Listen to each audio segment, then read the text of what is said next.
Account, ठीक है एक, और इसमें मैं कोई ऐसा पेयर ओपन करता हूँ कि जिसके ऊपर मैंने कोई पहले से ड्राइंग ना की हो, जिसके चार्ट के ऊपर। तो आप देखें कि आपके सामने ये एक पेयर ओपन हो गया। पेयर कोई भी हो, ठीक है, तो आप चार्ट के ऊपर आ जाए, MT5 का चार्ट ओपन करें उस पेयर का। और यहाँ पे अब आप देखें कि 1 घंटे का चार्ट ओपन कर लिया, ठीक है, या 4 घंटे का चार्ट ओपन कर लें। तो अब आप यहाँ पे इसको थोड़ा सा मिनिमाइज करेंगे ना जब, ठीक है, तो आपको एक क्लियर पिक्चर नज़र आना शुरू होगी कि कहाँ पे ज़्यादा कैंडल्स जो हैं वो उनके लो पॉइंट्स हैं और कहाँ पे हाई पॉइंट्स हैं। अब मिसाल के तौर पे अगर मैं यहाँ पे 1 डे का चार्ट ओपन करता हूँ ताकि आप लोगों को ज़्यादा अच्छी समझ आए, ये देखिए ये मैंने 1 डे का चार्ट ओपन कर लिया है। तो अब यहाँ पे मैं अगर सपोर्ट का लेवल बनाऊं, ठीक है, ये जो स्क्रीन आपको नज़र आ रही है चार्ट, ठीक है, तो यहाँ पे ये मैं माउस सेलेक्ट करता हूँ। आप देखें एक तो पॉइंट ये वाला है ना, ये वाला, ये वाला पॉइंट ऐसा है कि यहाँ पे एक स्ट्रॉन्ग सपोर्ट मौजूद है, ठीक है। ये 1 डे का चार्ट है, लेकिन मैं सिर्फ समझाने के लिए कि हम ड्राइंग कैसे कर सकते हैं चार्ट के ऊपर वो आपको बताने लगा हूँ। तो सबसे पहले हम क्या करेंगे, हम ये जो अपनी MT5 के चार्ट की स्क्रीन है, तो इसके ऊपर हम क्लिक करेंगे, ठीक है। ये जो नीला दायरा आया है इसके ऊपर आप देखिए सेटिंग के ऊपर ये 3 जो वाइट कलर के कुछ तस्वीरें बनी हुई हैं। एक ट्रायंगल बनी हुई है तो कौन सी वाइट कलर की, ठीक है, उसके ऊपर एक वाइट बॉल पड़ा हुआ है, एक साइड पे एक और, तो सेटिंग के साथ लेफ्ट साइड पे इसको आप क्लिक करेंगे। जैसे ही आप इस जो तस्वीरें सी बनी हुई थी वाइट कलर की उसको आपने क्लिक किया, तो आपके सामने इस तरीके से जो है वो कुछ पेज ओपन होगा। तो उस पेज में सबसे पहले ऊपर आप देखें जो फेवरेट ऑब्जेक्ट्स लिखे हुए हैं उनके नीचे एक नीले रंग का बड़ा सा एक 4 खानों वाला डब्बा सा खाना बना हुआ है नीले रंग का, आपने उसको सिलेक्ट करना है, ठीक है। ये जो नीले रंग का 4 खानों का डब्बा है ये बेसिकली लेवल्स बनाने के लिए होता है। अब क्योंकि मैंने उसको टच कर लिया, ठीक है, सिलेक्ट हो गया वो। अब मैं खाली जगह के ऊपर अपनी फिंगर को ड्रैग करूंगा टच करके, तो देखें ये वो लेवल बनता जा रहा है, ठीक है। अब इसका कलर जो है ना, इसकी मोटाई और इसका कलर आप अपनी मर्जी से चेंज कर सकते हैं। अब ये भी कुछ थोड़ा सा ब्लैक सा है, अभी मैं देखिएगा इसके ऊपर हाथ रखूंगा तो ये सिलेक्ट हो गया है। ऊपर आप देखें पट्टी पे एक डेल ऑप्शन का आ गया है और एक एडिट का ऑप्शन आ गया है, तो एडिट के ऑप्शन के ऊपर मैं क्लिक करूंगा। सबसे नीचे देखें स्टाइल के ऊपर राइट साइड पे ये काले कलर का खाना बना हुआ है, इसको आप टच करें तो यहाँ पे डिफरेंट कलर्स आ जाएंगे, आप अपनी कलर का खाना बना सकते हैं। देखिए ये मैंने ब्लू को सिलेक्ट किया, ऊपर टॉप पे राइट साइड पे देखें डन का ऑप्शन आ गया है, ठीक है, तो मैं डन को क्लिक करूंगा तो उसका जो लेवल मैंने बनाया था उसका कलर पहले ब्लैक था, अब देखें ब्लू हो गया है। तो इस तरीके से अपने लेवल्स का कलर कोई भी आप चेंज कर सकते हैं। अब आप देखिएगा इस लेवल को मैं दोबारा टच करने लगा हूँ। जैसे मैं इस लेवल को 2 दफा टच करना है, ठीक है, डबल टच जिसे कहते हैं, 2 दफा आपने उंगली टच करनी है। तो अब देखें इस लेवल के ऊपर 3 नुक्ते आ गए काले काले, एक लेफ्ट किनारे के ऊपर, एक राइट किनारे के ऊपर, एक सेंटर में। जब ये 3 नुक्ते आ जाते हैं लेवल के ऊपर तो इसका मतलब है कि ये सिलेक्ट हो गया है। अब अगर आप इसका साइज मोटा करना चाहते हैं, बारीक करना चाहते हैं या इसको लंबा करना चाहते हैं, तो आप किसी एक किनारे के जो नुक्ता है उसको पकड़ें, टच करें और उसको खींच लें तो वो लंबा हो जाएगा, ठीक है। उसको ऊपर करेंगे तो देखें वो साइज छोटा और बड़ा होता जाएगा इस तरीके से, ठीक है जी। अब मिसाल के तौर पे अब मैं इसको यहाँ से पकड़ के ऊपर लेके जाना चाह रहा हूँ, तो इसको ऊपर लेके या नीचे लेके जाने के लिए, मूव करने के लिए सेंटर वाला जो खाना है वहां पे आप उसको टच करेंगे और उसको ड्रैग करके खींच के आप ऊपर ले जाएंगे। तो ये ले जी मैं एक लेवल बनाने लगा हूँ यहाँ पे, ये आप देखिए इसका मैं साइज थोड़ा मोटा कर देता हूँ। ये मेरे हिसाब में यहाँ पे एक हमारा आइडियल लेवल बन रहा है, लेकिन क्योंकि ये 1 डे का चार्ट है तो मैं इसका साइज लेवल का मोटाई जो है वो बारीक करके और इसको थोड़ा सा ऊपर लेके जाता हूँ, यहाँ पे इसको रखता हूँ, ठीक है जी, और थोड़ा सा ये इस जगह के ऊपर। तो अब देखें ये हमारा एक आइडियल स्पोर्ट का लेवल बन गया, 1 डे की स्पोर्ट का, ठीक है जी। इसी तरीके से आप अगर ऊपर बनाना चाह रहे हैं, एक रेजिस्टेंस का लेवल बनाना चाह रहे हैं कहीं पे, तो एक तो यही तरीका हो गया दोबारा कि यहाँ पे आप टच करें इसको, चार्ट को, वो नीला दायरा आए, फिर वो सेटिंग के ऊपर वाली जो 3 ये तो कोने सी बनी हुई है इसको क्लिक करें, फिर वो ऊपर रेक्टेंगल जो लेफ्ट साइड पे है उसको टच करें, सिलेक्ट करके आप दोबारा नीचे लाएं इधर खाली जगह पे इसको, ठीक है, लेवल बनाएं, फिर सेंटर से पकड़ के जहाँ पे इसको आप लेके जाना चाह रहे हैं वहां पे लेके चले जाएं। ठीक है, मिसाल के तौर पे एक लेवल यहाँ पे है, ये इस जगह के ऊपर, ये ठीक है, ये मैंने यहाँ पे रख दिया, तो ये हमारा एक रेजिस्टेंस का बड़ा अच्छा लेवल बन गया। तो यानी इस तरीके से आप जो है वो लेवल्स बना सकते हैं। अच्छा, अगर कोई लाइन खींचनी हो तो लाइन खींचने का तरीका क्या है कि आप यहाँ पे टच करेंगे, ठीक है, और ये जब नीला दायरा आ जाएगा चार्ट के ऊपर, वही सेटिंग के ऊपर 3 जो निशान से हैं इनको आप क्लिक करेंगे, ठीक है, और अब आप देखें ऊपर पहली लाइन में लेफ्ट साइड पे वो नीले वाला जो खाना है उसको छोड़ दें, उसके साथ एक वर्टिकल यानी कि खड़ी लाइन है। अगर आपको खड़ी लाइन खींचनी है, खड़ी लाइन की जरूरत नहीं होती, उसके साथ ही आप देखें तीसरे नंबर पे एक टेढ़ी लाइन पड़ी हुई है, ठीक है जी, तो टेढ़ी लाइन को आप क्लिक करें, तो अब वो टेढ़ी लाइन जो है ना, ये देखें आप फिंगर को टच करेंगे तो वो सिलेक्ट होगी। इसका कलर भी आप उसी तरीके से चेंज कर सकते हैं, इसको पकड़ के देखें, ये कहीं से ऊपर नीचे कहीं पे भी आप रख सकते हैं, ऐसे घुमा सकते हैं इसको।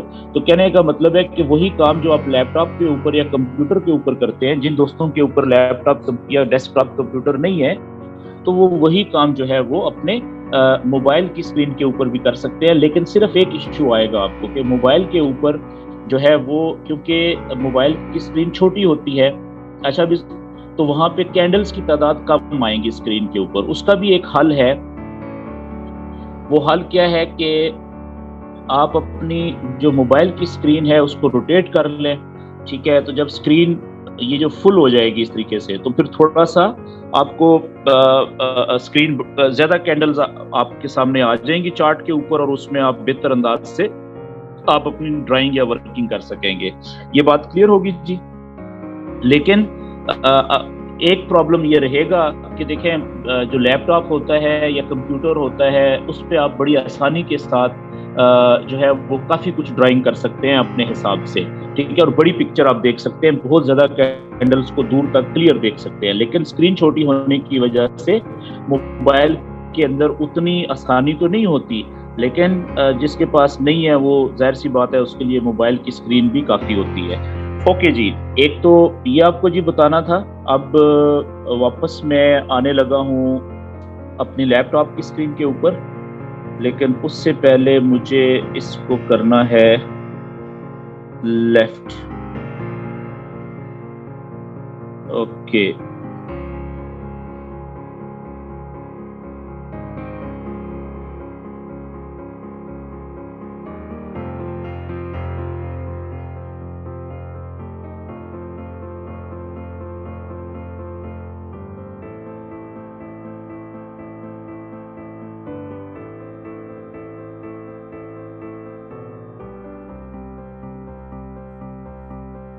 ओके जी,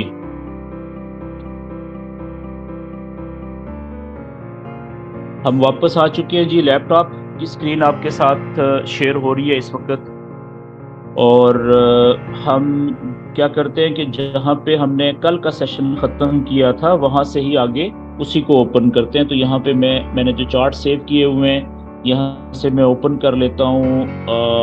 हमने ये आई थिंक यूरो CHF का सपोर्ट एंड रेजिस्टेंस के हमने लेवल बनाए थे, तो क्योंकि मैंने सेव किए हुए हैं, तो अब देखें वही वाली जो ड्राइंग थी हमारी कल वाली, वो यहाँ पे हमारे सामने ओपन हो गई है।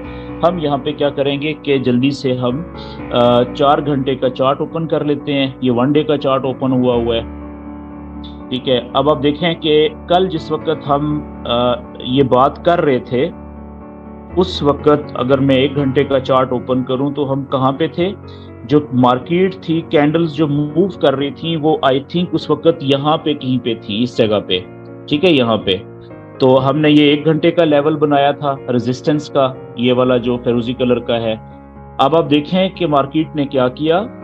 उसके बाद हमारे सेशन खत्म होने के बाद मार्केट ने ये 1 घंटे वाली जो रेजिस्टेंस थी इसको तोड़ा, ठीक है, क्योंकि 1 घंटे वाली रेजिस्टेंस जो है वो वीक होती है, ठीक है। वो चाहे सपोर्ट हो चाहे रेजिस्टेंस हो, उसको तोड़ना आसान होता है, कमजोर होती है। आप देखें कि यहाँ पे 1 घंटे वाली 1 कैंडल, 2 कैंडल और 3 कैंडल्स तो इसको तोड़ने में कामयाब नहीं हुई, लेकिन चौथी कैंडल ने इसको देखें ना सिर्फ तोड़ा, बल्कि इसको तोड़ के ये कैंडल क्लोज भी ऊपर हुई। और बल्कि इस कैंडल को रोका किसने? जो हमारा 4 घंटे वाला ऊपर रेजिस्टेंस का बड़ा लेवल था, ठीक है जी। अब देखें यहाँ पे इसने रोका इसको, तो ये वाला लेवल तो टूट गया ना फिर। अब आप देखें कि ये वाला जो बड़ा लेवल था 4 घंटे वाला, वो नहीं टूट सका। 1 घंटे की एक इस कैंडल को भी रोका, दूसरी कैंडल को भी ऊपर नहीं जाने दिया। 2 घंटे, 3 घंटे, 3 घंटे के बाद देखें एक कैंडल ऊपर गई थोड़ी सी, लेकिन क्लोज ऊपर नहीं हुई, ठीक है। देखें वापस नीचे आके क्लोज हुई, और नीचे आई तो कहाँ, किसने रोका? वही जो 1 घंटे का पहले रेजिस्टेंस का लेवल था, अब यहाँ पे वो सपोर्ट बन गया।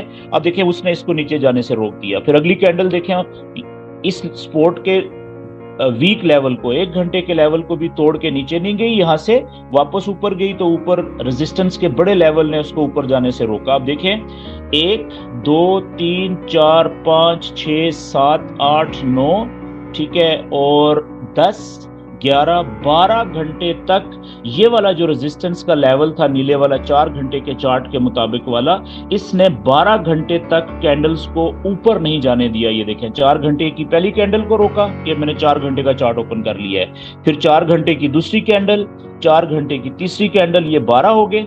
और ये जो चौथी कैंडल थी, ठीक है, 4 घंटे वाली, वो तोड़ के ऊपर जाने में कामयाब हुई। और आप देखें कि ये क्लोज भी ऊपर हुई है।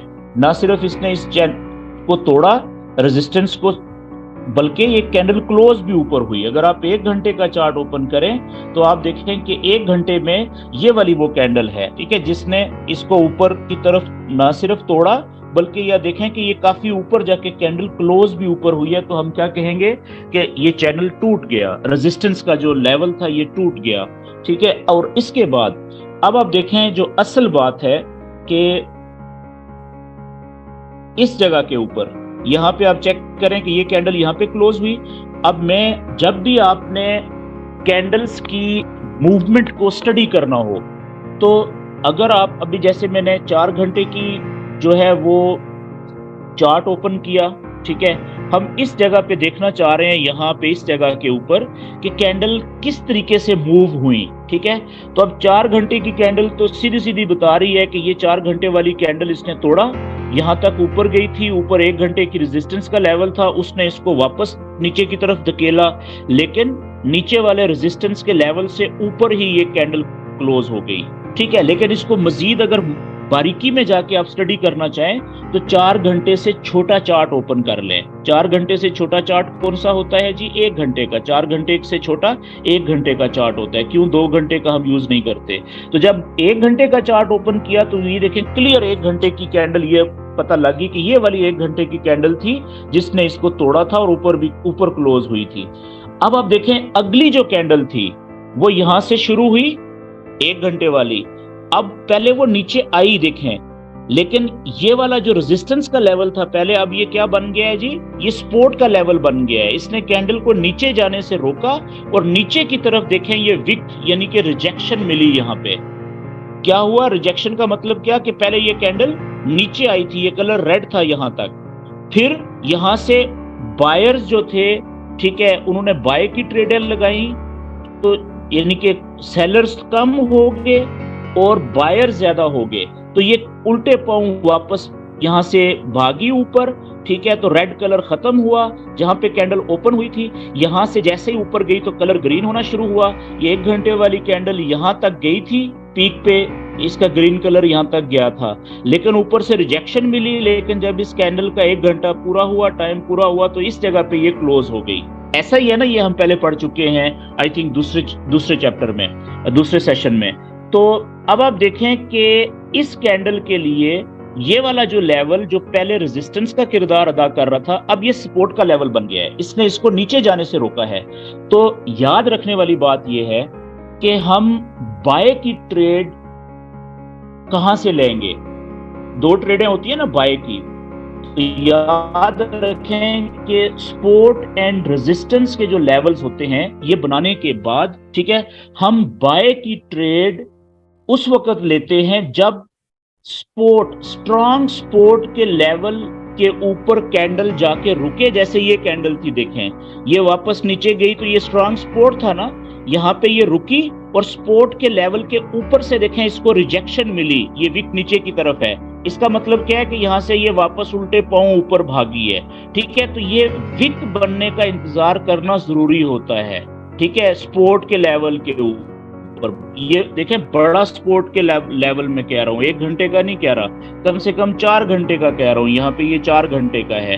तो इस जगह से जब ये ऊपर गई, ठीक है, रिजेक्ट हुई, ये विक यहाँ पे इसने छोड़ी, यहाँ पे जो आदमी बाय की ट्रेड में इंटर हुआ, अब आप देखें कि उसको कितना अच्छा प्रॉफिट मिला यहाँ से।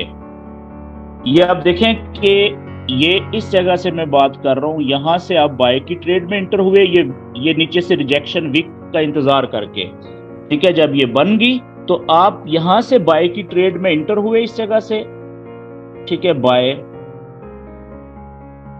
और अब यहां से जब ये ऊपर जा रही है तो नेक्स्ट इसका टारगेट क्या हो सकता है? ठीक है, हमारे सामने एक ही लेवल है रेजिस्टेंस का जो कि यहां पे है, ठीक है। तो अब देखें उसी लेवल ने जाके ये एक कैंडल, ये 1 घंटे की, दूसरी यानी तीसरे 3 घंटे के बाद तीसरी जो कैंडल थी घंटे वाली, उसको इसी लेवल ने ऊपर जाने से रोक दिया। और उसके बाद देखें 1 घंटा ये हो गया, 2, 3, 4, चौथी जो कैंडल थी चौथे घंटे में उसने इस लेवल को तोड़ा, रेजिस्टेंस के लेवल को। और फिर जब ऊपर गई तो जो ऊपर वाला नजदीक ही एक और बड़ा लेवल था पावरफुल, उसने इसको ऊपर जाने से रोका और वापस ये क्लोज कहां पे हुई? नीचे लेवल के ऊपर आके, ठीक है। उसके बाद आप देखें अभी तक मार्केट इसी लेवल को तोड़ के ऊपर क्लोज होने में अभी तक कामयाब नहीं हुई। तो कहने का मतलब कि यहां से जिस आदमी ने बाय की ट्रेड पकड़ी थी इस सपोर्ट और रेजिस्टेंस के लेवल्स के मुताबिक, तो उसकी टीपी कहां पे होनी चाहिए थी? उसकी टीपी यहां पे होनी चाहिए थी, अगला रेजिस्टेंस के लेवल के नीचे यहां पे टीपी, ठीक है, इस जगह पे। और उसका एसएल कहां पे होना चाहिए था? ओके, मैं इसको जरा थोड़ा सा क्लियर करता हूं, साफ लिखने की कोशिश करता हूं ताकि सबको समझ आए। लेट्स से कि बाय की ट्रेड हमने ली थी इस जगह से, ठीक है, हमारी जो टीपी थी वो थी इस जगह पे, यहां पे टीपी थी हमारी, रेजिस्टेंस के लेवल से थोड़ा सा नीचे। क्यों? क्योंकि हम ये फर्ज कर रहे थे कि ये रेजिस्टेंस का लेवल कैंडल्स को ऊपर जाने से लाजम रोक लेगा, तो हमने थोड़ा प्रॉफिट लेना है, ज्यादा लालच हमने नहीं करना। और तीसरी चीज क्या कि अब जब हमने ये ट्रेड ली थी, ठीक है, तो हमें तो नहीं पता था कि 100% यकीन तो नहीं था ना कि ये सिर्फ ऊपर ही जाएगी, तो ये वापस नुकसान में भी तो हमारी ट्रेड जा सकती थी, वापस नीचे भी आ सकती थी। तो यहाँ पे हमारी जो एसएल होना चाहिए था, स्टॉप लॉस होना चाहिए था, वो कहाँ पे होना चाहिए था? अब स्टॉप लॉस हमारा होना चाहिए था कि अगर ये वापस आती नीचे की तरफ तो हमारी ट्रेड नुकसान में जानी थी। यहां से अगर ये वापस आती नीचे की तरफ तो स्टॉप लॉस हमारा ये जो सपोर्ट का लेवल है स्ट्रॉन्ग, ठीक है, इससे थोड़ा सा नीचे, यहाँ पे थोड़ा सा नीचे का मतलब 15 से 20 पिप नीचे। ये पिप्स का मैं आगे आपको बताऊंगा, अभी आप फिलहाल आप यही समझें कि थोड़ा सा नीचे, ठीक है, ये इतने जगह पे, यहां पे आपका एसएल होना चाहिए था कि आपने एक ट्रेड ली कि वो प्रॉफिट में जाएगी, लेकिन वो ट्रेड प्रॉफिट में जाने की बजाय बगैर किसी वजह के वो नीचे आ गई, नुकसान में जाना शुरू हो गई। अगर उसने इस स्ट्रॉन्ग रेजिस्टेंस के लेवल को तोड़ दिया नीचे जाते हुए, तो फिर इस जगह के ऊपर थोड़े नुकसान के साथ वो ट्रेड कट जानी बेहतर है ताकि आपका ज्यादा नुकसान ना हो सके, ठीक है ना। तो अगर वो नीचे जा रही है, यहां से यहां तक पहुंच गई, तो इसका मतलब है इससे नीचे भी जा सकती है ना, ठीक है। अगर नीचे जाएगी, इतना नीचे जाएगी तो आपका तो लॉस, नुकसान बहुत ज्यादा हो जाएगा। तो बेहतर नहीं है कि अगर आपकी ट्रेड आपके नॉलेज के मुताबिक जो आपने ली थी, सपोर्ट और रेजिस्टेंस के लेवल के नॉलेज को सामने रखते हुए, तो आप तो ये उम्मीद कर रहे थे ना कि ये यहां से ऊपर जाएगी, और जाना भी ऊपर चाहिए, 80 से 90% चांसेस है कि ये ऊपर जाती। लेकिन 100% यकीनी बात तो नहीं है कि ये ऊपर जाए, क्योंकि फॉरेक्स में 100% यकीन आप किसी चीज के ऊपर नहीं कर सकते। 10 से 20% जो रिस्क फैक्टर है, नुकसान का खौफ हर वक्त आपके जहन में रहना चाहिए।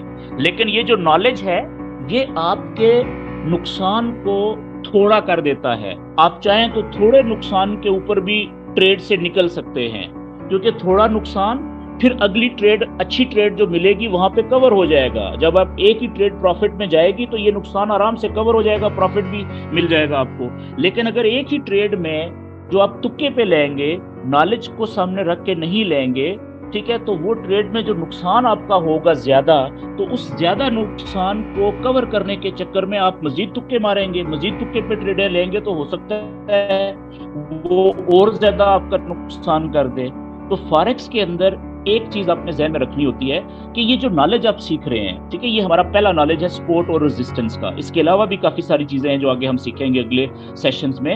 ये सारे के सारे जो टेक्निकल नॉलेज हैं, ठीक है, जितना भी जो टेक्निकल इल्म है, टेक्निकल नॉलेज है फॉरेक्स का, वो हमें ये बताता है कि कहाँ से सही जगह है ट्रेड लेने की। यहाँ पे हम बाय की ट्रेड की बात कर रहे हैं, और किस जगह पे टीपी होनी चाहिए, और अगर हमारी ट्रेड प्रॉफिट में जाए, तो टीपी हिट हो, और अगर हमारी ट्रेड नुकसान में जाए तो हमारा एसएल कहाँ पे होना चाहिए, ताकि थोड़े नुकसान में ट्रेड क्लोज हो जाए, ताकि हम ज्यादा नुकसान से बच सकें। ये बात क्लियर होगी जी? अच्छा, अब आप देखें कि ये तो हो गई स्पोर्ट की यानी बाय की ट्रेड की बात। तो मैंने बात की कि जो बाय की ट्रेड होती है वो हमेशा स्ट्रॉन्ग सपोर्ट के लेवल के ऊपर से ली जाती है। स्ट्रॉन्ग सपोर्ट के लेवल के ऊपर से बाय की ट्रेड ली जाती है। लेकिन जैसे देखें, ये स्ट्रॉन्ग सपोर्ट का लेवल है नीचे, ठीक है, 4 घंटे का।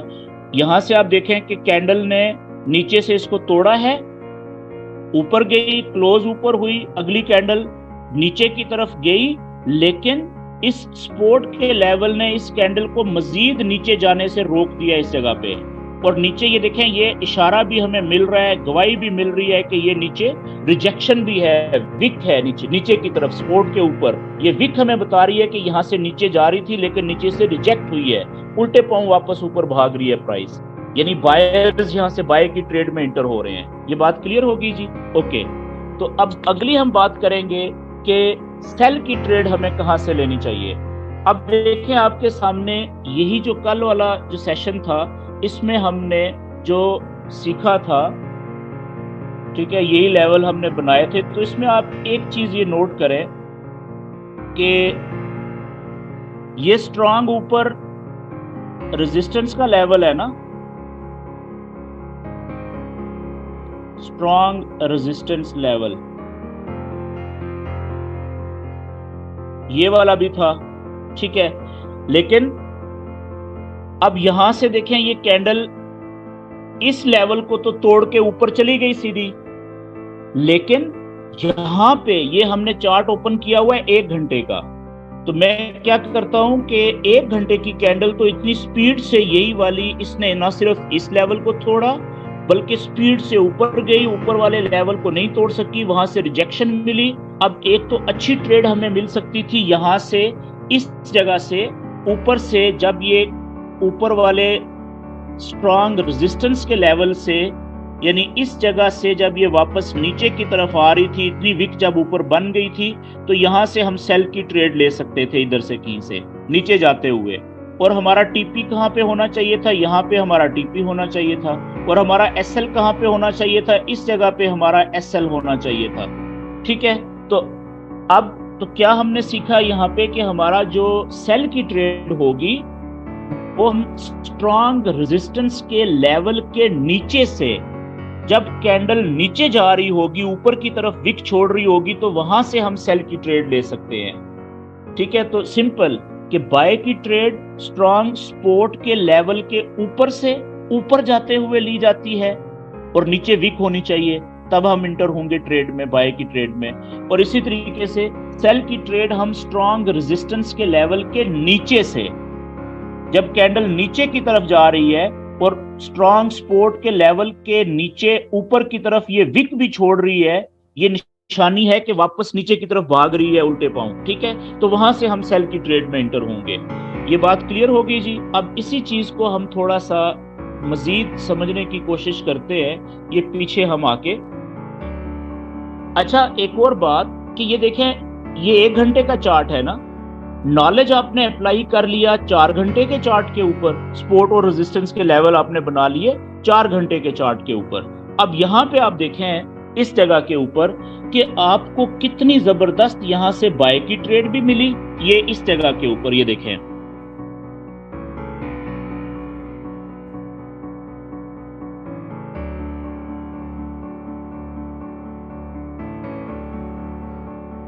ये देखें स्ट्रॉन्ग सपोर्ट है जी, ये सारी स्ट्रॉन्ग सपोर्ट है।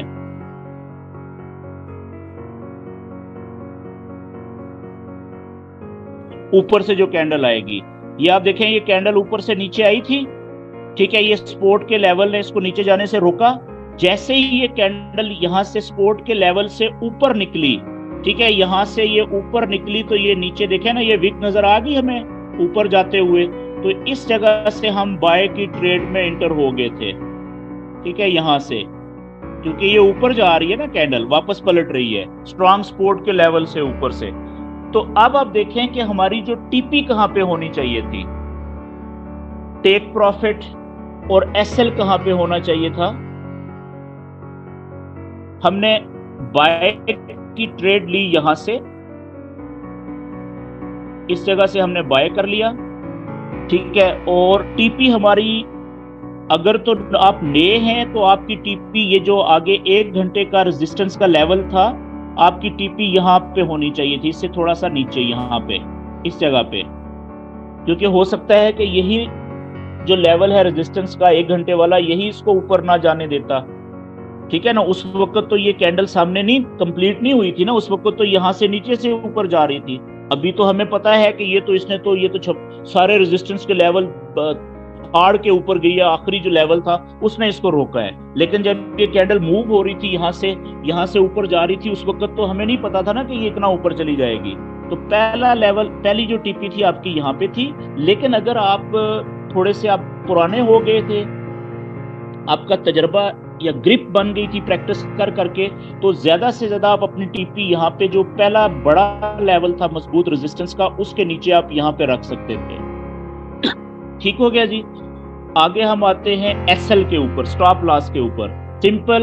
अब आप देखें, एक चीज आप नोट करें कि यहाँ पे जो एसएल था, जिस आदमी ने स्ट्रॉन्ग सपोर्ट के लेवल के बिल्कुल नीचे लगाया हुआ था, तो उसका तो एसएल हिट हो गया।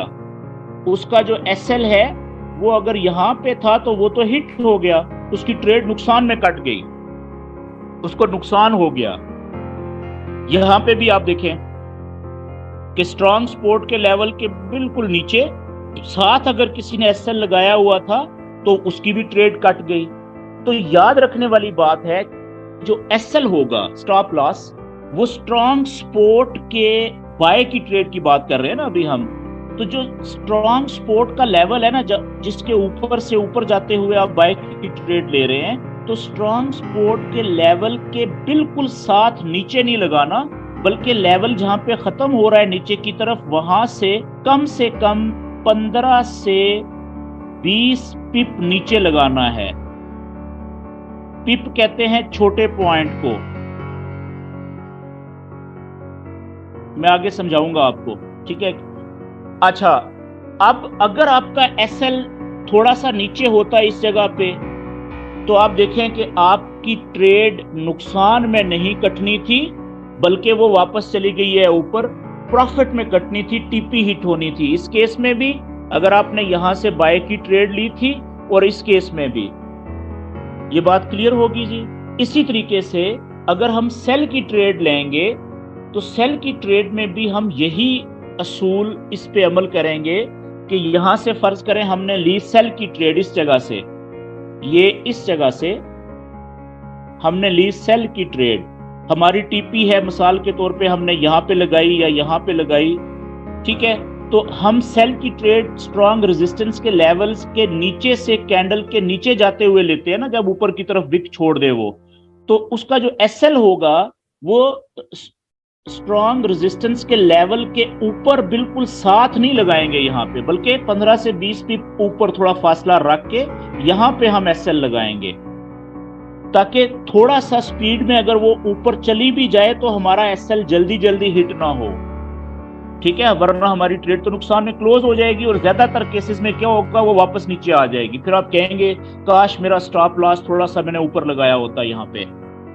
ठीक है। तो क्या यहाँ पे जो 15 से 20 पिप ऊपर स्टॉप लॉस आप लगाएंगे वो हिट नहीं होगा?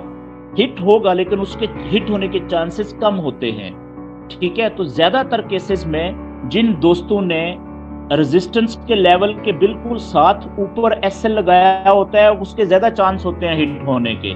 तो यहाँ पे एसएल साथ बिल्कुल नहीं होना चाहिए, बल्कि कम से कम 15 से 20 पिप का फासला होना चाहिए, इधर होना चाहिए। और इसी तरीके से अगर बाय की ट्रेड ले रहे हैं तो स्ट्रॉन्ग सपोर्ट के लेवल के बिल्कुल साथ नीचे नहीं लगाना चाहिए एसएल, बल्कि कम से कम 15 से 20 पिप नीचे यहाँ पे एसएल होना चाहिए, बिल्कुल साथ नहीं होना चाहिए, ठीक। ये बात क्लियर होगी जी? ओके, आगे चलते हैं।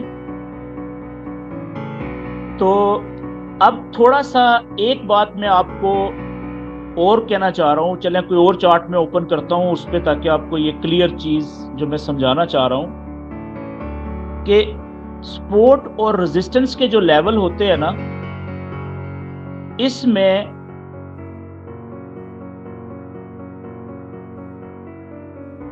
हमारे लेवल्स दो तरह के होते हैं।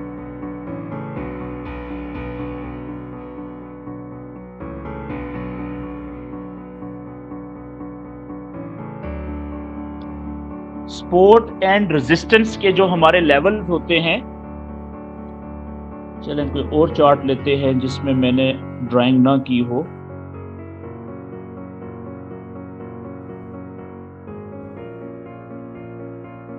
ओके जी, इसका मैं 4 घंटे का चार्ट ओपन करता हूं। ये मैं ऑस्ट्रेलियन डॉलर और कैनेडियन डॉलर का चार्ट ओपन किया है। तो ये मैंने 4 घंटे का चार्ट ओपन कर लिया। पीछे तो मैंने बहुत कुछ देखे सर नॉलेज अप्लाई किया हुआ है, उसको आप छोड़ दें, ये आगे फ्रेश है बिल्कुल। अब आप देखें यहाँ पे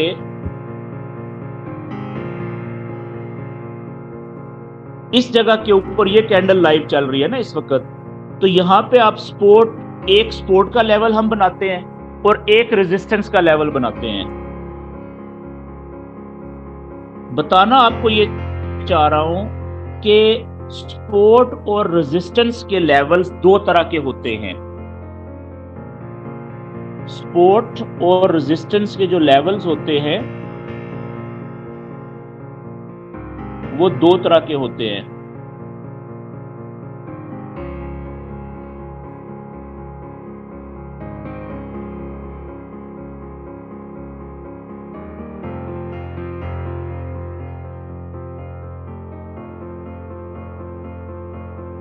कौन सी दो तरह के होते हैं जी? पहली किस्म, उसे हम कहते हैं छोटे लेवल या छोटा लेवल, छोटा लेवल, जिसको इंग्लिश में हम कहते हैं माइनर लेवल।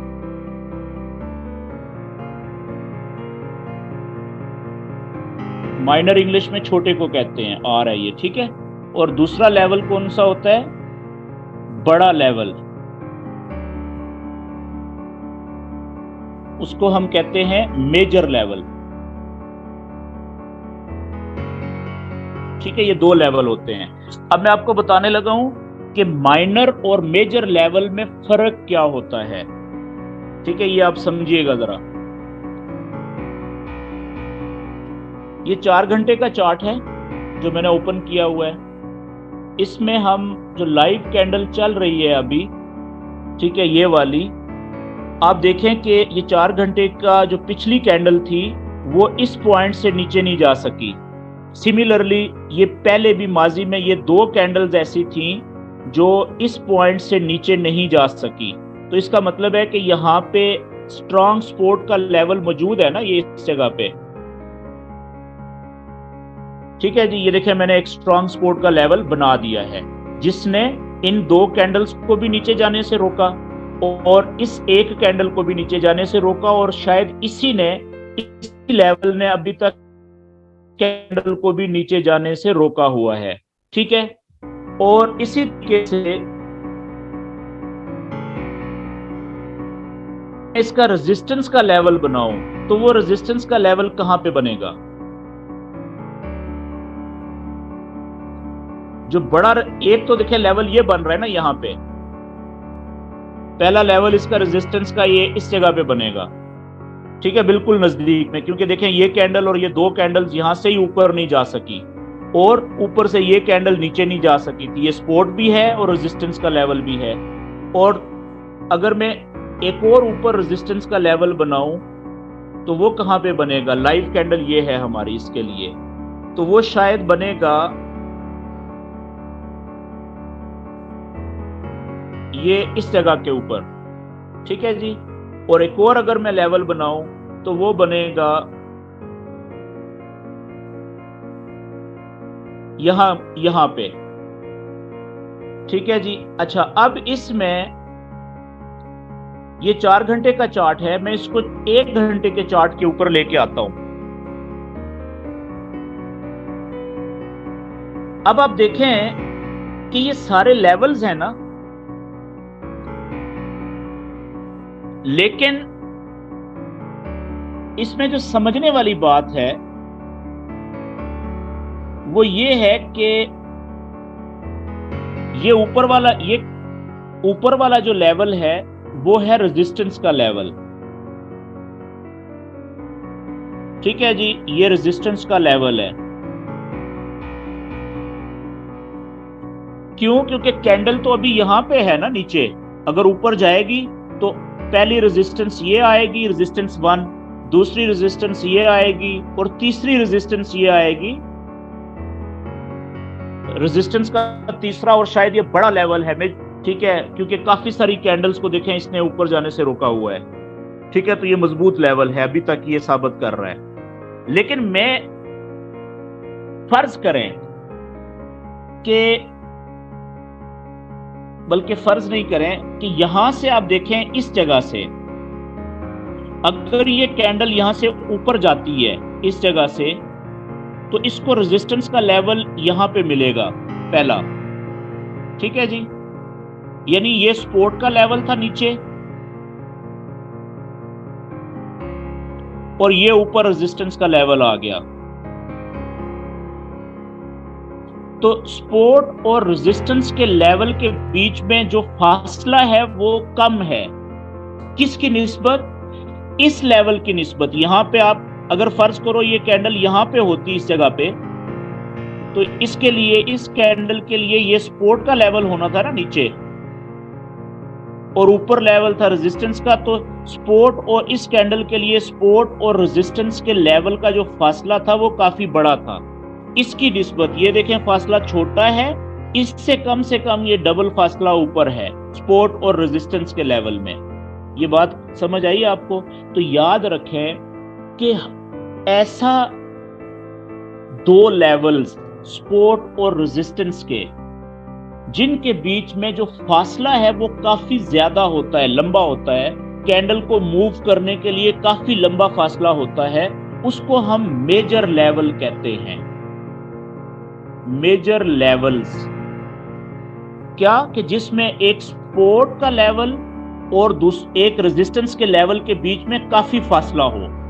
अब ये तो हो गया मेजर लेवल, ये जो है। तो ये वाला क्या हुआ? ये वाला छोटा लेवल है, माइनर लेवल है। क्यों? इसके सपोर्ट और रेजिस्टेंस के दो लेवल के बीच में फासला थोड़ा है। इसी तरीके से ये वाला जो है, ये भी दो लेवल है ना, एक सपोर्ट का और रेजिस्टेंस का, तो ये भी माइनर लेवल कहलाएगा, छोटा लेवल कहलाएगा। किसके मुकाबले में? इस ऊपर वाले लेवल के मुकाबले में। क्यों? क्योंकि इनके दरमियान में, सपोर्ट और रेजिस्टेंस के दरमियान में फासला थोड़ा है। ये बात क्लियर होगी जी?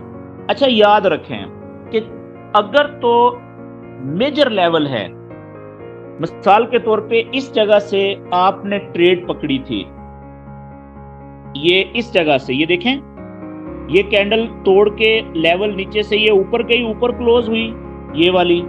अगली कैंडल देखें, ये आई नीचे, लेकिन ये जो सपोर्ट का लेवल था इसने इसको नीचे जाने से रोक दिया। और ये वाली कैंडल या ये वाली कैंडल जब ऊपर नीचे की तरफ विक भी छोड़ दी, इसने ऊपर जाना शुरू हुई, तो आपने यहां पे या इस कैंडल में यहां से बाय की ट्रेड ले ली, इंटर हो गए आप बाय की ट्रेड में। अब यहां पे ये मेजर लेवल है, क्योंकि ये सपोर्ट है, तो यहां पे आपकी टीपी कहां पे होनी चाहिए, क्योंकि ये बड़ा फासला ज्यादा है। तो इसमें अगर तो आप अभी शुरू में नए हैं, तो ज़ाहिर है आप प्रैक्टिस कर रहे हैं, सीख रहे हैं, तो शुरू में जो बैट्समैन होता है ना, नया क्रिकेट टीम में आता है, नेशनल टीम में, तो उसकी कोशिश बहुत ज्यादा सेंचुरियां मारना नहीं होती वनडे मैच में, बल्कि उसकी कोशिश होती है कि वो किसी तरीके से 50 रन करे, अपनी जगह पक्की करे, यानी थोड़ा स्कोर भी करे लेकिन कंसिस्टेंसी के साथ करे, ऐसा ही है। तो ट्रेडर भी जो नया होता है उसके लिए शुरू में ज्यादा प्रॉफिट बनाने का लालच नहीं करना चाहिए उसको, बल्कि उसका टोटल टारगेट ये होना चाहिए कि मेरी हर ट्रेड प्रॉफिट में क्लोज हो। अगर खुदा ना खास्ता कोई ट्रेड स्टॉप लॉस हिट कर रही है, नुकसान में क्लोज हो रही है, तो उसकी वो कम होनी चाहिए, ज्यादा जो ट्रेडें हों वो प्रॉफिट में क्लोज होनी चाहिए। समझ गए बात को? तो अगर आपने एक मेजर लेवल के अंदर ट्रेड पकड़ी है बाय की या सेल की, अभी हम बाय की बात कर रहे हैं, तो यहाँ पे आपकी टीपी जो है, इसका जो सेंटर है, ये जो लेवल हमारा है, इसका सेंटर कहाँ पे आएगा जी? अगर आप नए हैं तो इसका जो आपका टीपी होनी चाहिए वो हाफ में होनी चाहिए, तकरीबन यहाँ पे आपकी टीपी होनी चाहिए हाफ में, क्योंकि वो जल्दी हिट हो जाएगी और आपको प्रॉफिट भी अच्छा खासा मिल जाएगा। और आपका जो एसएल है वो कहाँ पे होना चाहिए? वो एसएल वहां पे ही रहेगा। ये देखें, स्ट्रॉन्ग सपोर्ट के नीचे 15 से 20 पिप नीचे यहाँ पे तकरीबन आपका एसएल होगा। लेकिन याद रखें कि एसएल और टीपी का इतना आपको पता होना चाहिए कि अगर आपका एसएल हिट होता है मिसाल के तौर पे, तो नुकसान होता है $5 मिसाल के तौर पे। अगर एसएल हिट होता है तो नुकसान होता है जी $5। तो जो टीपी होनी चाहिए वो अगर हिट हो तो कम से कम $10 प्रॉफिट आना चाहिए। कम से कम टीपी और एसएल की कैलकुलेशन ये होनी चाहिए कि एक एसएल हिट हुआ तो जितना नुकसान हुआ, तो अगर वो टीपी हिट हो जाती तो उससे डबल आपको प्रॉफिट होना चाहिए था। इससे कहते हैं risk and reward ratio, short में इसको लिखते हैं RRR। ये होती है कम से कम शुरू में 1:2 होनी चाहिए, कि अगर $1 आपका नुकसान हो रहा है ना स्टॉप लॉस की सूरत में, तो टीपी आपकी कम से कम $2 के फासले पे होनी चाहिए, कम से कम जितना स्टॉप लॉस है उसके डबल टीपी होनी चाहिए शुरू में। लेकिन जब आपकी ग्रिप बन जाएगी तो फिर ये हो जाना चाहिए 1:3, कि प्रॉफिट 3 गुना, नुकसान 1 गुना। $1 प्रॉफिट, $3 टीपी का और $1 एसएल का। मेरी बात समझ रहे हैं? ये आगे जो हम बढ़ेंगे आपको चीजें मजीद आपको क्लियर होती जाएंगी। अच्छा, लेकिन अगर आपकी जब प्रैक्टिस हो जाएगी, थोड़े आप पुराने हो जाएंगे, तो फिर आप टीपी यहाँ पे नहीं रखेंगे, फिर आप टीपी इस जगह पे रखेंगे इधर। ठीक है, फिर आप क्या करेंगे कि जैसे ही आपकी ट्रेड थोड़ी सी आपने यहां से ट्रेड बाय की ली थी, जब आप देखेंगे ना आपकी ट्रेड अब प्रॉफिट में जाना शुरू हो गई है, इधर आ गई है कहीं पे इधर, तो आप क्या करेंगे कि इस एसएल को, स्टॉप लॉस को यहां से हटा के आप यहां पे ऊपर लगा देंगे, यहां पे कहीं पे। अब क्या होगा कि आपकी ट्रेड तो प्रॉफिट में आ चुकी हुई है ना ऑलरेडी, तो आपने जो एसएल लगाया है वो अब पहले नुकसान में था, अब प्रॉफिट में एसएल लगा दिया। एसएल का मतलब क्या है? एक ऐसा पॉइंट जिसको जैसे ही वो टच करेगी प्राइस या कैंडल वो ट्रेड क्लोज हो जाएगी। सॉफ्टवेयर है ना, सॉफ्टवेयर को तो नहीं पता लगता कि ये नुकसान में क्लोज हो रहा है या प्रॉफिट में क्लोज हो रहा है। ठीक है, एसएल तो एक पॉइंट है ना, तो वो पॉइंट यहाँ पे लगाया हुआ था, जब हिट होता तो आपकी ट्रेड नुकसान में कटनी थी। अगर यहाँ पे आपने लगा दिया तो प्रॉफिट में लगा दिया है ना, आप ट्रेड प्रॉफिट में चल रही है, उससे थोड़ा सा नीचे आपने एसएल लगा दिया, तो अब अगर ये एसएल हिट होगा तो आपकी ट्रेड प्रॉफिट में ही कटेगी, नुकसान नहीं हो सकता। तो अब आपकी टीपी आपने बढ़ा के ऊपर कर दी है कि अगर वो ऊपर चली गई, जैसे देखें ये गई है, तो आपकी मैक्सिमम ज्यादा से ज्यादा प्रॉफिट आपको मिलना था, और अगर नीचे आती तो फिर भी एसएल भी हिट होता तो आपका नुकसान में नहीं ट्रेड क्लोज होनी थी। बेशक एसएल हिट हुआ है तो प्रॉफिट ही होना था, ठीक है, बेशक थोड़ा होना था लेकिन कुछ ना कुछ प्रॉफिट ही होना था ना। ये बात क्लियर होगी जी। इसी तरीके से जब आप शुरू में सीख रहे होते हैं तो आप कोशिश ये करते हैं कि आप माइनर लेवल से ट्रेड ना लें। क्यों? आप मुख्तलिफ चार्ट है ना, दर्जनों के हिसाब से आप चार्ट खोलें, उनमें आप लेवल बनाएं, देखें कि इस वक्त कैंडल कहां पे मूव कर रही है, और अगर मेजर लेवल की सपोर्ट या रेजिस्टेंस के ऊपर है, इसका मतलब है वहां से आपको ट्रेड मिल सकती है, थोड़ा सा वॉच करें। तो कोशिश करनी चाहिए शुरू में कि छोटे लेवल से आप ट्रेड ना पकड़ें। क्यों?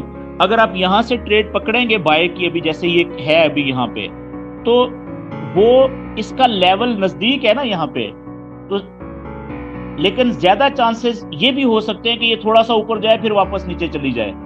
मेरी बात समझ रहे हैं? लेकिन ग्रिप की बात है, अगर आप प्रैक्टिस करना चाहते हैं तो जरूर करें छोटे लेवल से भी। लेकिन जो अच्छे ट्रेडर होते हैं वो क्या करते हैं कि वो हर जगह से ट्रेड नहीं लेते, छोटे लेवल से जिसके नजदीक ही रेजिस्टेंस हो, थोड़े प्रॉफिट वाली ट्रेड वो नहीं लेते। वो क्या करते हैं कि वो बड़े लेवल ढूंढते हैं, बड़े लेवल से वो ट्रेड पकड़ते हैं, ताकि अगर जो प्रॉफिट आए तो थोड़ा अच्छा आए, बड़ा आए, ताकि उनको सीखने का मौका मिले। मेरी बात समझ गए हैं? लेकिन शुरू शुरू में प्रैक्टिस के लिए ठीक है, आप छोटे लेवल से भी ट्रेड पकड़ सकते हैं, नो इश्यू। आपको आप सीखेंगे अपनी गलतियों से भी।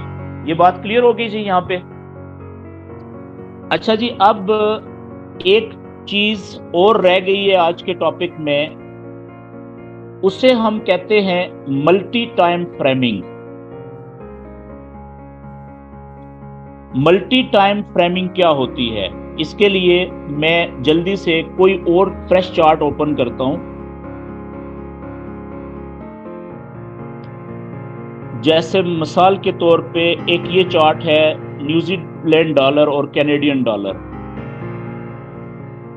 फ्रेश चार्ट में इसलिए ओपन करता हूं क्योंकि उसमें लाइनें नहीं लगी होती पहले से, वरना फिर मुझे मिटानी पड़ती हैं।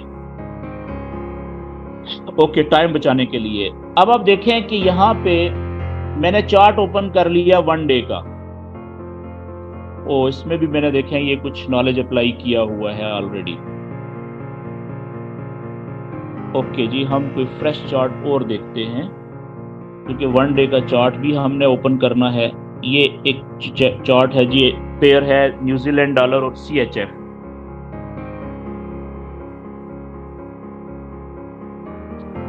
ये लें जी, ये 1 डे का चार्ट है। इसमें ये कैंडल अभी मूव कर रही है। मैं यहाँ पे जल्दी से एक सपोर्ट का और रेजिस्टेंस का लेवल बनाने लगा हूं, क्योंकि ये 1 डे के चार्ट के ऊपर मैं कर रहा हूं, तो मैं कलर ब्लैक रखने लगा हूं जी इसका, लेवल्स का। तो जो मेरा सपोर्ट का लेवल होगा वो आएगा तकरीबन यहां पे अंदाजन,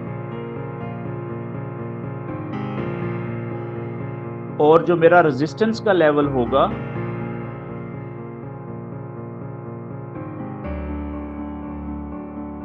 वो कुछ इस तरीके से यहां पे आ जाएगा। ठीक है जी, ये आप देखिए मैंने 1 डे के चार्ट के ऊपर किसी भी पेयर के ऊपर ये एक सपोर्ट का मेजर लेवल और रेजिस्टेंस का ये मेजर लेवल है, क्योंकि 1 डे का चार्ट है, बहुत बड़ा गैप है बीच में। ठीक है, मैंने बना लिया। लेकिन एक चीज नोट करें कि ये मैंने जो लेवल बनाया है ना सपोर्ट और रेजिस्टेंस के, इनका कलर ब्लैक रखा है। क्यों? ताकि मुझे याद रहे कि ये रेजिस्टेंस भी 1 डे के चार्ट वाली है और ये सपोर्ट भी 1 डे के चार्ट वाली है। अब आप देखिएगा कि मैं 1 डे के चार्ट से छोटे चार्ट में आने लगा हूं 4 घंटे के चार्ट पे। तो मेरा जो बड़े लेवल तो यही रहेंगे ना, ये देखें, ये आप देख रहे हैं कि ये देखें कितना आइडियल आपके लेवल आपके सामने आ गए हैं 4 घंटे के चार्ट पे, कि ये मेजर सपोर्ट और मेजर बन गया ना रेजिस्टेंस, क्योंकि देखें गैप कितना ज्यादा है। ये 4 घंटे की कैंडल है एक, ये बहुत बड़ी कैंडल्स हैं, यानी कि बहुत बड़ा गैप है ये। तो अब आप देखें कि 4 घंटे के चार्ट के ऊपर इन दो लेवल्स के बीच में भी कई जगह के ऊपर आपको सपोर्ट और कई जगह के ऊपर रेजिस्टेंस के लेवल्स नजर आ रहे हैं। ये देखें यहाँ पे भी कैंडल्स नीचे जाते हुए भी रुकी हैं, ऊपर जाते हुए भी रुकी हैं, यहाँ पे भी ऐसा ही है। तो अब मैं 4 घंटे के चार्ट के मुताबिक जो इन दो बड़े लेवल्स के बीच में जो लेवल्स बन रहे हैं ना सपोर्ट और रेजिस्टेंस के, वो बनाने लगा हूं।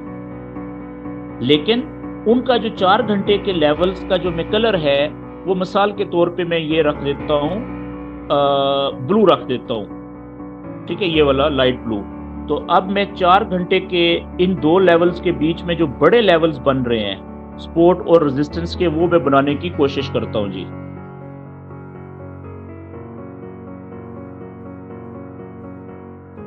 लेकिन लेवल्स की मोटाई मैंने कम से कम रखनी है ताकि जगह बीच में खाली ज्यादा नजर आए, ठीक है। तकरीबन अंदाजन ये देखें लेवल मेरा 1 हो गया जी।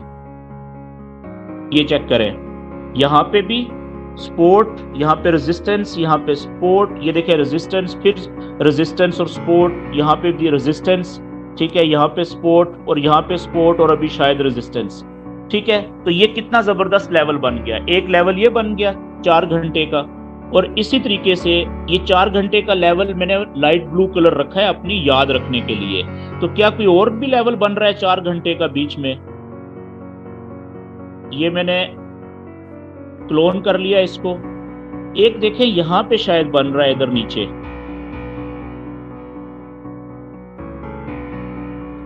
तकरीबन कुछ इस तरीके से यहां पे बन रहा है। इसका मैं ये लेवल का मोटाई जो है वो और कम करता हूं इसकी भी, ताकि बीच में जगह ज्यादा रहे।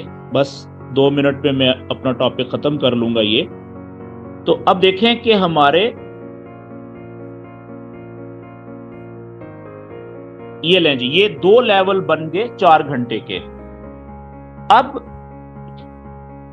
अगर आप इसी चार्ट को 1 घंटे के ऊपर ओपन करें, अब ये 4 घंटे का था, अब 1 घंटे के ऊपर ओपन करें, तो अब आप देखें कि अभी भी आपको ये जो 1 2 3 4 लेवल्स के बीच में आपको शायद अभी 1 घंटे के चार्ट के मुताबिक कुछ और सपोर्ट और रेजिस्टेंस के लेवल भी नजर आ रहे होंगे, ठीक है। लेकिन उनका आप कलर जो है वो चेंज कर लें।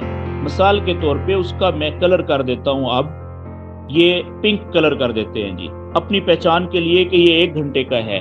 यहां से शुरू करते हैं, जो मुझे नजर आ रहा है शायद उसको बाद में हम एडजस्ट कर लेंगे। मेजर लेवल बना रहे हैं जहां पे ज्यादा कैंडल्स जो है वो ऊपर जाते हुए और नीचे जाते हुए रुकी हैं या मुड़ी हैं, ठीक है। उसको हम बाद में फिर अपने हिसाब से एडजस्टमेंट कर लेते हैं।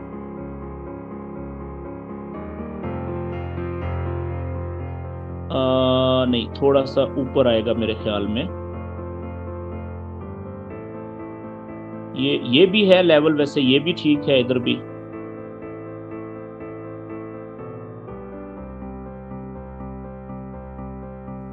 जी ये भी है एक, लेकिन वीक लेवल है 1 घंटे का। और इसी तरीके से यहां पे इसी को मैं क्लोन कर लेता हूं।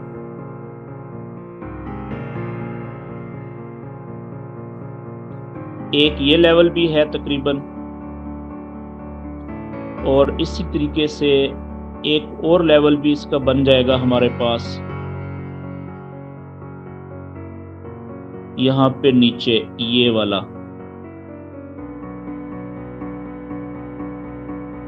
तकरीबन ये वाला, ठीक है जी। तो अब आप देखें, ये हमने 1 घंटे के चार्ट के लेवल्स बना दिए। अब आप देखें, इस टेक्निक को कहते हैं मल्टी टाइम फ्रेमिंग, कि चार्ट एक ही है लेकिन उस एक चार्ट में हमने 3 4 कम से कम 2 या 3 मुख्तलिफ टाइम फ्रेम के हिसाब से, मुख्तलिफ चार्ट्स के हिसाब से हमने सपोर्ट और रेजिस्टेंस के लेवल बना दिए और उनका कलर हमने डिफरेंट रख दिया, ताकि देखने से ही हमें पता चल जाए कि ये जो बड़ा लेवल है ये है 1 डे का, ये बहुत स्ट्रांग लेवल है, और बीच में जो लाइट ब्लू है ये भी दूसरे नंबर पे स्ट्रांग लेवल है 4 घंटे के चार्ट के मुताबिक। ठीक है, तो लेकिन सबसे जो वीक लेवल्स हैं वो कौन से हैं? ये जो पिंक कलर वाले हैं, 1 घंटे वाले। तो अब इसमें हमारा टारगेट क्या होना चाहिए? हमारा टारगेट ये होना चाहिए कि जब भी हम ट्रेड लें ना, ठीक है, बाय की या सेल की, तो हम 1 घंटे को स्किप कर दें। 1 घंटे के लेवल के ऊपर से हम बाय या सेल की ट्रेड ना लें, बल्कि कम से कम कोशिश करें कि आइडियल ट्रेड वो होगी जो मेजर बड़ा लेवल है 1 डे का स्पोर्ट का, वहां से अगर हमें बाय की ट्रेड मिले नीचे से ऊपर जाते हुए, जैसे देखें यहां से मिली थी, यहां से मिली थी, यहां से मिली थी, यहां से मिली थी, ठीक है, या अगर सेल की ट्रेड है तो जैसे यहां से मिली, जैसे यहां से इस कैंडल में, आज की कैंडल में ऊपर से मिल चुकी है, यहां से मिली थी सेल की ट्रेड, तो कोशिश करें कि हम बाय और सेल की, पहली हमारी कोशिश होनी चाहिए ट्रेड हम लें 1 डे के सपोर्ट के ऊपर जाती हुई बाय की ट्रेड, और रेजिस्टेंस के लेवल से नीचे जाती हुई ऊपर की तरफ विक छोड़ती हुई जो कैंडल है, तो वहां से हम सेल की ट्रेड लें। लेकिन हर वक्त आपको 1 डे के चार्ट के मुताबिक ट्रेड नहीं मिलेगी। ठीक है, तो फिर मजबूरी में आप देख रहे हैं, आपने 5 7 10 चार्ट मुख्तलिफ देख लिए हैं, 1 डे के हिसाब से जो है आपको ट्रेड नहीं मिल रही, तो मजबूरी है। लेकिन 4 घंटे के चार्ट के मुताबिक आपको बड़ी जबरदस्त ट्रेड मिल रही है, तो फिर सेकेंड ऑप्शन आप रखें 4 घंटे के सपोर्ट या रेजिस्टेंस के लेवल से ऊपर जाते हुए और नीचे जाते हुए आप ट्रेड पकड़ें। बाय की सपोर्ट से ऊपर जाते हुए नीचे वीक होनी चाहिए, सेल की रेजिस्टेंस से नीचे जाते हुए ऊपर की तरफ वीक होनी चाहिए, तब सेल में एंटर हो जाए। मेरी बात समझ गए जी? तो इस टेक्निक को हम कहते हैं मल्टी टाइम फ्रेमिंग। इससे हमें आइडिया हो जाता है कि कौन सी जगह हमारी ट्रेड लेने के लिए सही हो सकती है। मजबूत लेवल के ऊपर से जब रिजेक्शन हो रही है तो वहां से हमने इंटर होना है, जब कैंडल वापस पलट रही है। मेरी बात समझ गए? तो आज का टॉपिक मेरा यहाँ पे खत्म होता है। अब मैं आपके माइक अभी ओपन कर दूंगा, तो आप दोस्तों ने जो क्वेश्चन करने हैं वो जरूर कीजिएगा। ठीक है, अगले 10 15 20 मिनट हमारे पास हैं क्वेश्चन आंसर सेशन के लिए। लेकिन एक चीज के साथ कि देखें, अब आपकी प्रैक्टिस जो है ना वो ज्यादा होनी चाहिए। अब आपके पास होमवर्क जो है आज के सेशन के बाद काफी ज्यादा हो गया है। ठीक है, क्योंकि अब कल का जो हमारा अगला सेशन होगा उसमें हम थोड़ी सी बात करेंगे इसकी सपोर्ट एंड रेजिस्टेंस की, और उसके बाद हम अगले टॉपिक के ऊपर चले जाएंगे। तो आज आपका, आज से लेके कल शाम तक आपने अब प्रैक्टिस करनी है सपोर्ट एंड रेजिस्टेंस के लेवल बनाने की, ज्यादा से ज्यादा प्रैक्टिस करनी है।